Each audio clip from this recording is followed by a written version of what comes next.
Cultura pop e pseudo-ativismo, por que Global Citizen mascara crimes de Ruanda no RD Congo. Aliança entre Global Citizen e Paul Kagame, presidente da Ruanda, expõe como a organização ignora os massacres e saques alimentados pelo governo ruandês no Congo. Esse texto é do Ann Garrison, do Resumo Latino-Americano, uma tradução da Ana Corbissier. O que você destaca pra gente, Gui? Então, pessoal, vamos para a gente relembrar a questão do Congo. Então, o Congo, a África em si é uma região com muitas riquezas. Essas riquezas estão na mira das grandes corporações, do imperialismo, não só estadunidense, mas europeu. E nós temos lá a atuação do M23, que é uma milícia de Ruanda. Ruanda nega a relação com esse M23, com esse grupo, com essa milícia, mas existem fartos documentos da ONU que comprovam essa relação, inclusive a relação entre o exército de Ruanda e o M23.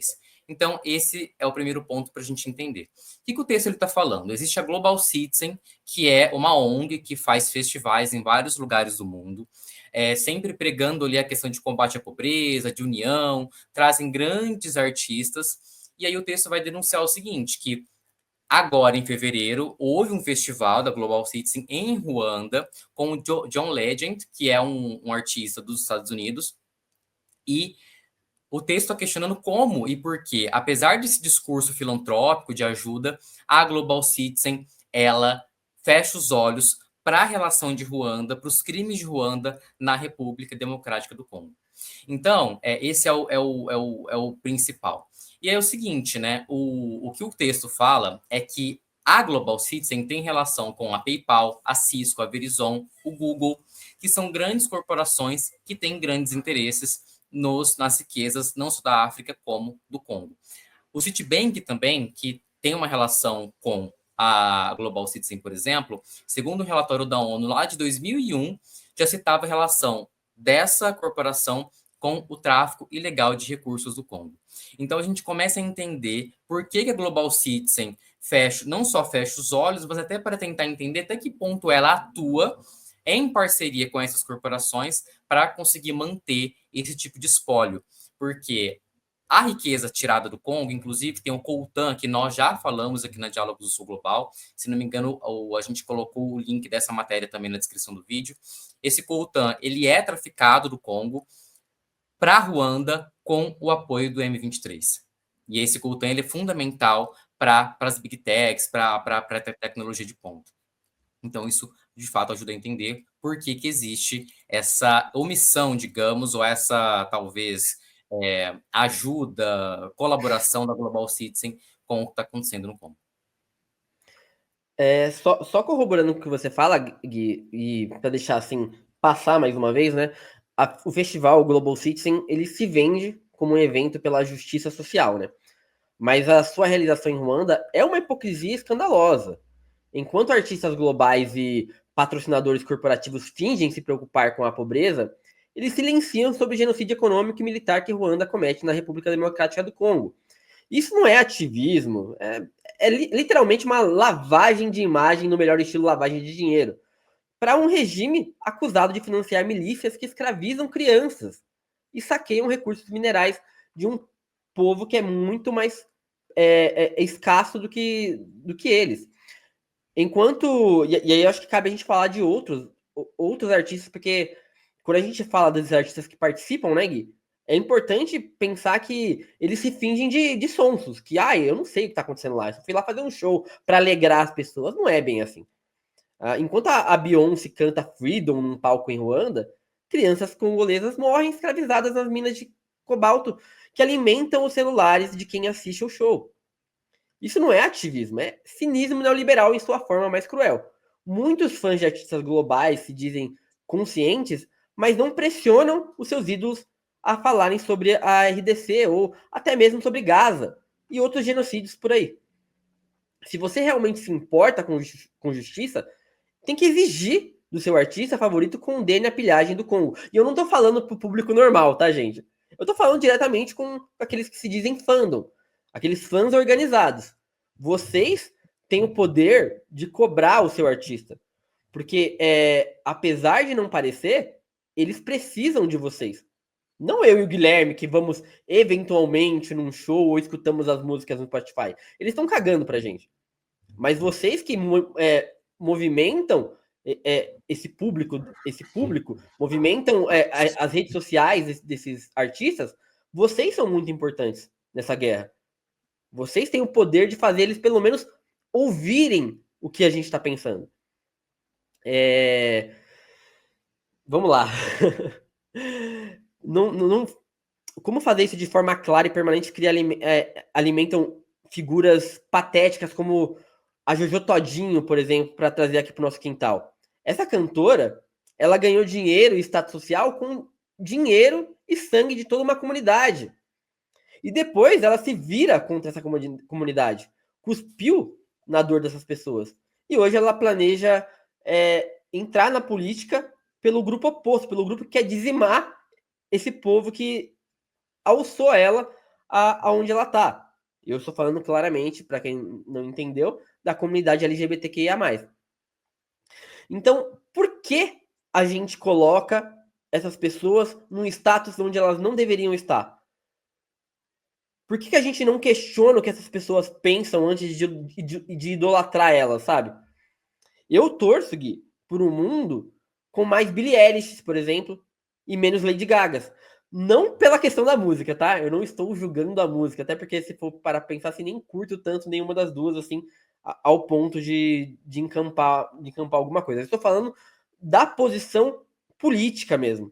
De ter consciência de que quando a pessoa sobe no palco, ela tá falando com muita gente. E a isenção dela causa mortes. Sabe? Se esses cantores se chegarem lá, vamos supor, ele pode até ir lá no festival e ele fazer um discurso contra o que está acontecendo, o impacto disso é muito grande. Mas, novamente, quem tem o poder disso são os fandoms. São as pessoas que movimentam as redes sociais desses artistas. Porque é a única forma deles escutarem o que a gente está falando. Quando eu falo sobre música, onde o seu ídolo está disposto aí para lutar por você, afinal, como um deus velho do Olimpo, né? Ele só existe por conta da nossa adoração. É mostrar para eles que você está disposto a parar de rezar toda noite, o hit do momento. E você vai ver como rapidinho eles começam a olhar para baixo. Para nós, né, meros mortais. Eu só tenho essa coisa para ressaltar, Gui. Eu não quero atingir ninguém que curte essas músicas, tá? Pelo amor de Deus, longe de mim. Eu, inclusive, sou a favor da gente separar as coisas, mas eu acho que essas pessoas, em especial, se você é parte de algum fandom e tá assistindo aqui o DSG, o Redação DSG, eu peço para vocês, se organizem. Não precisa ser agressivo, falar, vou parar de ouvir, mas conversem com essas pessoas, com esses cantores, porque vocês têm acesso. A gente não. Eles nunca vão ver uma live nossa. Mas vocês, eles vão ouvir. E se é significativo para vocês, vai ser significativo para eles. Sim, é bem isso mesmo. Acho que a gente tá numa era em que o posicionamento político ele é muito importante. As informações elas chegam muito rápido, não tem desculpa, como a gente comentou anteriormente, para falar que a gente não sabe do que está acontecendo, por exemplo, na África, em Gaza, em outros países também que passam por situações econômicas e por crises humanitárias muito duras. E, inclusive, a relação não só, veja bem, porque existe uma crise humanitária, por exemplo, como num país como o Sudão ou como o Congo, mas existe um fator, existe um porquê disso estar acontecendo. E aí, quando a gente vai analisar muitas vezes, está relacionado a alguma ação imperialista. Então, a gente ter artistas hoje que usam as suas vozes para denunciar esse tipo de coisa é muito importante.